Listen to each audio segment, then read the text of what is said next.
Hi there, I'm Shane Spiers, and welcome to another edition of the Summit Interviews, beaming out to you from the beautiful city of Bath in the UK. My guest today is Jessica Pettitt. Jessica, a very warm welcome. Great to have you on our show. Oh, thank you very much. I'm calling in from beautiful California, so we Yeah, could lucky you. For have those a of you that city don't off know if we her, want. Jessica pulls together her stand-up comedy years with 15 plus years of diversity trainings in a wide range of organisations to serve groups to move from abstract fears to actionable habits that lead teams to want to work together. And with a sense of belonging and understanding, colleagues take more risks with their ideation and conserve precious resources through collaboration and maintain real connections with clients over time. Sounds fascinating. Jessica, the title of our interview today is Good Enough Now, and we have 5 minutes for the interview. If you're ready, I'll start the clock. Absolutely. Let's go. Drum roll. So, how did your own message save you from burnout?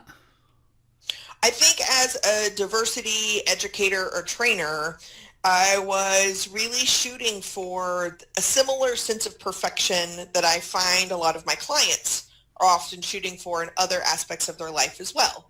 That you have to know all the right people, you have to know all the right language, you have to have all the right experience, and then, and only then, can you actually do the thing that you're trying to do. So it's like this ultimate excuse to like, not yet, almost, not yet. Yeah. And when I work with companies or large organizations, this like, not yet, I recognize the same pattern as having a conversation across difference or over a contentious topic is like, oh, I don't know, I haven't read anything yet, or oh, I don't know if I can engage in that. And so what I decided to do was flip my own work inside out and say, instead of not yet, what if what you have right now is what is going to help you be the most innovative you can be today? Yeah. What if who and how you are right now is what's going to help you on social media when instead of just passive aggressively unfollowing people, you can actually engage in a conversation. Right. What if we could do the best we can with what we have some of the time? Right. And it changed everything. Yeah.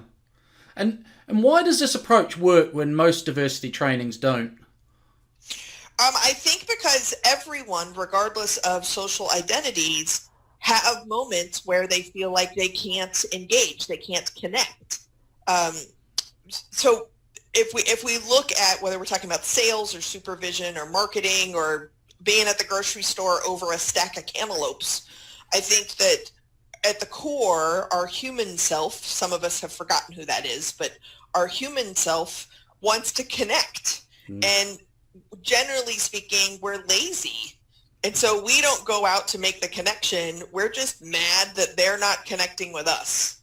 So then we write all kinds of stories about them, and we don't take responsibility for the role we're playing in that. Right? So to make a better connection, which leads to a customer, leads to loyalty, leads to creativity, leads to retention. But in order to make that, you have to make a better connection. And it starts with not an intentional message. Listening is step 2, but step 1 is, all right, I want to connect. Right. And sometimes that's easier for us with other people, and sometimes it's really challenging given a particular topic or a particular type of person or area. Right. Okay. And you were a stand-up comic, and you're talking about really serious topics. How does that work? Why not, right? If I have these two weird skill sets, why not put them together? Yeah. I grew up in a very, very funny family that told stories, and I'm obsessed with why humans are so terrified of one another. Right. So might as well put them together. Yeah. And in a speaking, like keynoting or something like that, what I think is interesting is that the tension that is held in a keynote goes deeper if you can make everyone laugh together. Right. Laughter is the great equalizer. And then I just make fun of myself and everybody else, and also really inspire myself and everyone else to at least try. Yeah. And just on that point, have you figured out why we're so terrified of each other? what is interesting is I don't know the answer that creates the fear, but I have found that if humans are scared of one another, and I'm calling myself a human, that means I'm scared of you. I'm calling you a human, that means you're scared of me. Yeah. So then what if I take responsibility and decide what I'm going to do is help Shane feel more comfortable? Right. Now I have a job and a purpose. Yeah. That helps my fear, but it certainly is going to help yours too. Brilliant. And you've been called the white guy whisperer. What's that about? That always gets people's attention. Yeah. So I'm a big, loud, tattooed, multicolor-haired, this month it's blue, super pinko-commie liberal. And in at least a U.S. context, there's this kind of white guy. His name is usually Todd.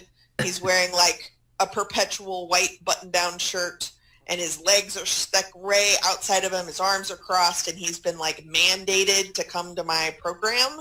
Yeah. And what I think is funny is that I'm really complicated, as are everybody else I know. Yeah.